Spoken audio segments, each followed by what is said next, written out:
Wat as die grootste wonderwerk van jou lewe begin by 'n leë net? Nie 'n leë visstok nie, 'n leë net. In Lukas 5 is Petrus besig om sy nette uit te spoel. Hy is moeg, hy is teleurgesteld, hy is leeg. Die hele nag het hy gewerk en hy het niks vis gevang nie. Sy nette sê iets en dalk sê sy hart dieselfde ding, dis klaar. Maar toe gebeur iets onverwags. Yeshua, die seun van God, klim in sy boot.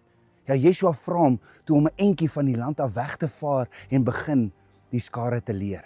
En toe hy klaar gepraat het, draai hy na Petrus toe en hy sê vir Petrus, vaar uit na die diep waters en gooi jou nette weer uit. En Petrus antwoord eerlik, meester, ons het die hele nag gewerk en niks gevang nie. En dan kom die oomblik wat alles draai, want toe sê Petrus verder, maar op die woord sal ek die nette laat sak. 2 Korintiërs 5 vers 7 sê, ons wandel deur geloof en nie deur aanskouing nie. Hebreërs 11 vers 1 sê, geloof is 'n vaste vertroue op wat ons hoop.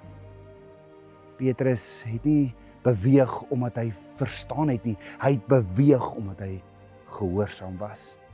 Alles in hom het nee gesê, maar die woord het gesê, gaan. So hoor gou, jou leë net is nie jou einde nie, dis die begin van gehoorsaamheid wat jou wonderwerk ontsluit.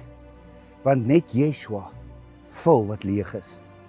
Maar waar Abba Vader jou ook al stuur om weer uit te vaar, moenie jou ervaring volg nie. Volg sy woord, wees gehoorsaam. As hierdie met jou praat, volg ons, share, tag 5 mense wat dit moet hoor en jy staan ook 'n kans om hierdie week die boek Yeshua uit slawerny te wen. En onthou, staan op, jy is geroep vir 'n tyd soos nou.